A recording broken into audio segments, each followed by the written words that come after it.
Një burr bllokoi një grua te bankomati. Pastaj që Nisaj dalë pension nga policia, bëri diçka që askush nuk e priste.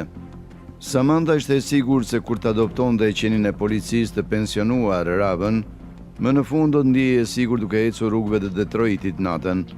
Por asgjë nuk mund kishte qenë më larg së vërtetës. Kur shkoi të rishte para nga një bankomat, dikush ia bllokoi rrugën në mënyrë kërcënuese dhe pastaj Ravën bëri diçka që e zuri Samanthën plotësisht në befasi. Samantha e shikoi qenin e saj me mosbesim të plot. Ajo e dinte se për çfarë ishte regjistruar kur vendosi të adoptonte një ishqen policie, por nuk mund ta kishte parashikuar kurrë se kjo do ndodhte. E tëra çfarë donte ishte që qeni ta mbronte. Ajo nuk e kishte parë kurrë më parë burrin që e bllokoi te bankomati, por ai e dinte qartë se kush ishte ajo dhe madje kush ishte Ravën. Nga bashkëveprimi i tyre, ajo mendsoi se ai ishte duke u përgatitur për këtë moment, të paktën deri në një farmase.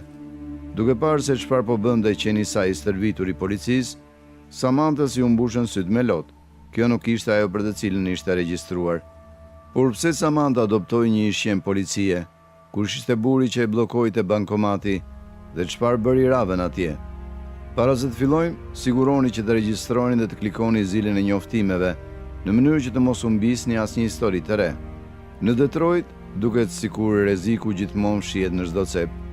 Samantha ndihej sikur kishte pasur tashmë pjesën e saj të konsiderueshme të takimeve, ato që do të donte t'i haronte. Si një grua e re beqare, ajo ndihej si shënjestra e përsosur për njerëzit që gjuanin viktimat në ato rrugë. Samantha kishte dashur të largohej nga qyteti, që kur u detyrua të zhvendosej në një nga lagjet më të këqija për shkak të problemeve financiare.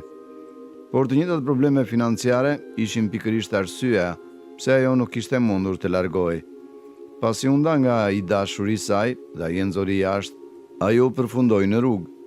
Ai kishte siguruar jetesën kur ishin bashkë dhe Samantha kishte supozuar se kjo do të vazhdonte, një gabim gjykimi për cilin tani u pendua thellësisht.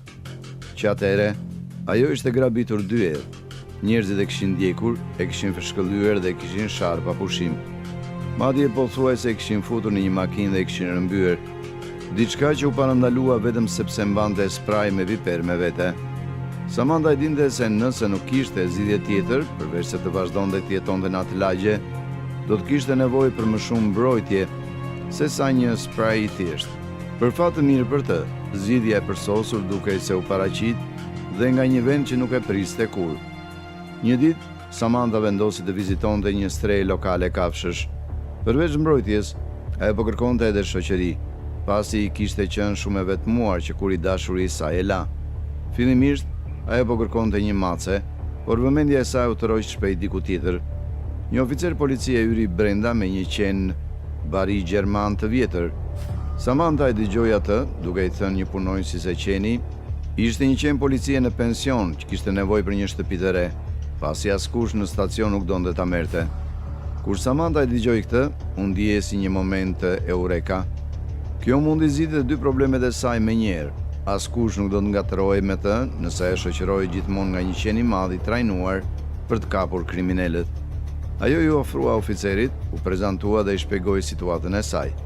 Ajo i lutë që ta lejonte të adoptonte qenin dhe ai pranoi pa hezitim. Në fakt, ai nuk duke se interesoi shumë për historinë e saj. Ai thjesht duke i lehtësuar që hoqi qafe kafshën. Samantha i gjeti këtë pak të çuditshme, por ishte shumë emocionuar për ta vënë në dyshim. Ajo shpejt përfundoi dokumentet në stre dhe doli me shokun e saj të ri në më pak se gjysmore. Emri i qenit ishte Ravën, që nga minuta e parë që ajo eci me të, Samantha vurire një ndryshim. Njerëzit e shikonin ndryshe, askush nuk e ngacmonte ose nuk i afrohej. Dhe kur dikush i fishkëllente, ata kërkonin falje shpejt kur ajo ndalonte se ecuri. Të kishte Ravën pranë saj, ndihej si një superfuqi. Ajo ndihej e paprekshme, me sigurt se që kur përfundoi në rrugë. Por kishte ende shumë gjëra që ajo nuk dinte për të qenë. Kur mbritën në shtëpi, Samantha e prezantoi Ravën me mjedisin e tij të ri. Qeni, megjithatë, nuk dukej i impresionuar. Bishti i tij qëndroi i ulët, ndërsa nuaste gjithçka me kujdes. Pothuajse sikur po kontrollonte për mallra kontraband në një aeroport. Atë natë, Ravën ishte jashtëzakonisht e shqetësuar. Edhe me derën e dhomës së gjumit të mbyllur, Samantha mund ta dëgjonte atë duke lëvizur vazhdimisht. Asnjë çast nuk kalonte pa ecur. Çuditërisht, mëngjesi tjetër ishte krejt i kundërt. Raven ishte në gjumë të thellë në divan dhe nuk tregonte shenja se donte të zgjohej.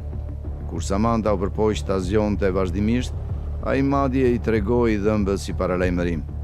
Ajo mendoi se kjo mund të shpjegonte pse askush në stacion nuk ishte dashur ta adoptonte. Ndoshta ishte trajnuar për të punuar në turnin e natës dhe të flinte gjatë ditës, duke bërë të vështirë kujdesin për të. Megjithatë, Samantha e dinte se duhet të përpiqej të përshtatte rutinën e tij. Nëse ai do ta shoqëronte vetëm natën, nuk do të ishte shumë i dobishëm gjatë ditës. Atë mëngjes, ajo vendosi të qëndronte në shtëpi dhe të priste që Ravën të zgjohej. Mendimi për të dalë jashtë vetëm e tmeronte tashmë. Në pasdite, Ravën ishte përsëri plot energji. Samantha vendosi ta shfrytëzonte këtë. Ajo duhet të rishte para nga një bankomat aty pranë, diçka që kishte qenë gjithmonë stresuese, veçanërisht pasi ishte grabitur atje më parë. Zona ishte e njohur për krimin, nuk kishte kamera dhe, pavarësisht raportimeve të shumta, policia nuk kishte bërë asgjë. Fatkeqësisht, kjo ishte e vetmja mundësi e saj, përveç nëse udhëtonte më larg në qytet. Kur Samantha dhe Ravën ju afruan bankomatit, nuk ishte radhë, por disa njerëz qëndruan aty pranë, me shumë mundësi duke pritur një mundësi. Këtë herë, megjithatë, gjërat ishin ndryshe. Ishte ditë e gjerë dhe shumë njerëz ishin përreth. Me rëndësishmja, Ravën ishte vigjilent. Askush nuk guxoi t'i afrohej dhe Samantha përfundoi tërheqjen e saj pa asnjë problem. Suksesi e bëri të ndihej lehtësuar, por edhe paksa e tepruar me vetbesimin. Ndërsa largoheshin, Samantha ndjeu syt mbi shtëpinë. Ravën vazhdonte të shikonte pas tyre, duke drejtuar syt dikujt që nuk mund ta shikte qartë. Ishte e qartë se dikush ishte interesuar për të. Herën tjetër që Samantha u kthye në bankomati, dikush ja bllokoi rrugën. Ajo priste që Ravën ta përballonte, por në vend të kësaj, qeni vrapoi përpara dhe u hodh në krahët e burrit. Burri doli të ishte një ish oficer policie, i cili ishte pushuar së fundmi nga puna dhe tani jetonte në rrugë. Dhe ai kishte qenë partneri Ravën për më shumë se 5 vjet.